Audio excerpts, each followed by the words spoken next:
takeoff, runway 08 and after noise abatement. The height of summer. An Airbus A340 cleared for takeoff. Heading not for a holiday destination, but somewhere else. A journey that will span thousands of miles, 2 continents. A journey that begins with this.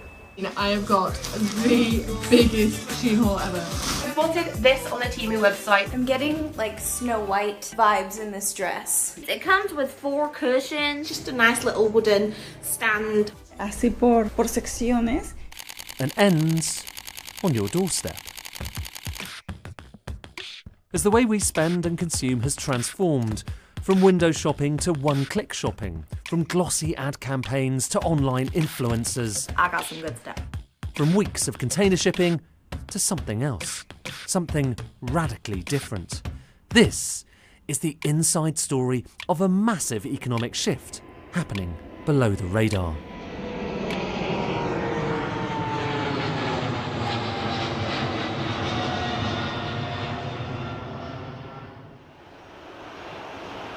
Bournemouth Airport in the south of England.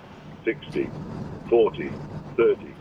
Unbeknownst to the holidaymakers flying from here, this place is also the main hub for a very interesting British company, European Cargo. It is one of the main beneficiaries of the craze for e-commerce. If you've bought something from Shein, Temu, TikTok or other Chinese commerce giants, there's a good chance it came over in one of these planes.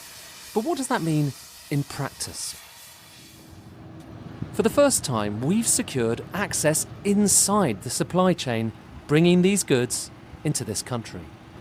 So it's actually an old Virgin Atlantic Airbus A340, so you might have travelled in this yourself on your holidays, but now, as you can see, look, it's been completely converted, so there's the cockpit in here. You've still got a few vestiges of when it used to be a passenger plane, some of the seats, but back here, everything completely different. Just look at this. So you've got box after box that have come across from China, mostly clothing, e-commerce, ready to be sent off to homes around the country. This is something radically new. Up until a few years ago, if you wanted to send something cheap to the other side of the world, it would go in a shipping container. But now, this is how much of it comes over. All these boxes were loaded, obviously, in China. Chief Executive Jason Holt says his company is now the single biggest UK carrier of these kinds of items. E-commerce has really kicked off probably from COVID. I mean, it was there before, but when we were all locked down, that's when e-commerce really started to motor. And a lot of the manufacturers, the factories and manufacturers, particularly in the Far East, are now into that conversation where if they can send packages direct, so they're not putting it into large containers on a ship, they're putting individual packages for you and I for our home addresses, then as soon as it lands, it goes. So that's what comes to your doorstep. Yeah. That's it. That's it. And that's come straight from China. Yeah. Put into a box here. That's it. Then that goes into a van and towards someone's home. And somebody in another van will drop it off at your doorstep with maybe tonight, maybe tomorrow morning. That's someone in Wales. Yeah. That's Bridgend. Golly. Yeah. So this is it. This is the front line of e-commerce. At this point, you're probably wondering, how do the sums add up? Why can Chinese producers send goods to the UK by plane and still outcompete domestic producers? Part of the answer is a clause in customs law, some would say a loophole, called de minimis. So the de minimis duty threshold is a relief that's applied to imports that are of a low value. So in the UK, that's under £135, going from a business to a consumer. So this could be a small package you order off an online marketplace that comes from somewhere like China, the US or elsewhere. And one of the reasons for that is that the cost of collecting tariffs when bringing in loads of small parcels is potentially higher for government than the revenue they raise.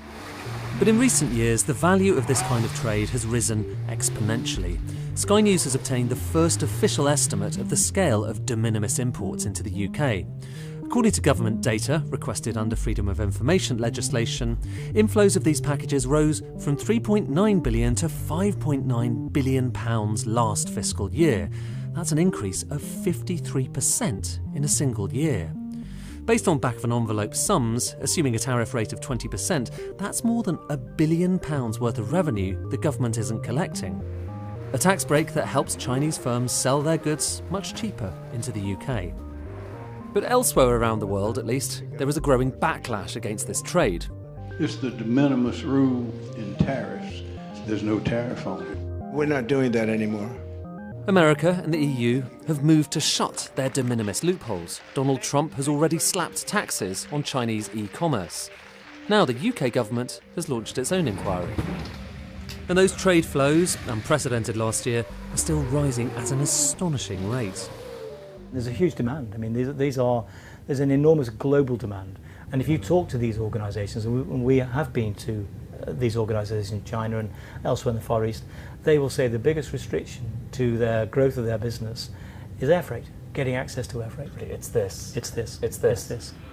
And it's not just Bournemouth. In recent months, there have been new routes into Prestwick in Scotland, Cardiff Airport, and here at East Midlands Airport.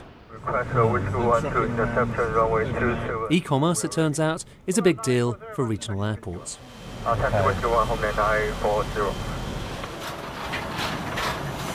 This was already one of the country's biggest cargo hubs long before anyone had ever heard of Shein and Temu. But now carriers are queuing up to get landing slots. 6 new operators in the past few months alone. Saudi cargo firms, American cargo firms, even Ethiopian cargo firms, all flying the same route, a modern-day Silk Route, except made of polyester. Is there a knock-on consequence of obviously what's happening in the US with kind of tariffs and rules on trade from China? Are you seeing that, that here as well? We have started to see probably an increase in the volume of goods coming directly from China into the UK because they're not flying between China and the US. So there is a direct knock-on effect there. We will also see that evolve, and these aircraft might only be operating here for a number of months, and then a new opportunity comes up in another part of the world. In the meantime, Britain is the place everyone is flocking to with cheap goods. So between this plane here, this 777 that's come in from Hong Kong, and that 747, which is just about to take off, you're talking about getting on for 200 tons of cargo. That's a lot of e-commerce. It used to be the case that if you were flying freight, it would have to be really expensive. But we seem to have arranged the economy in a way that you can routinely send cheap items across in planes like this and that one over there. The only question, I guess, is whether that's permanent or it's going to come to an end. That might depend on whether the government does what Donald Trump and the EU have done and impose tariffs on those cheap goods, ending the de minimis loophole. But that's not simple either, because that means higher prices, especially for low-income households. If you apply tariffs to all products valued at under £135, you would expect consumer prices to go up, but also consumer choice to go down. So there'd be a negative consumer shock in that sense. Meanwhile, even as you watch this, there's a fleet of planes in the air flying this way from China, stacked with cheap clothes and trinkets we've ordered online. This new trade route is changing the economy. But is that for the better or the worse?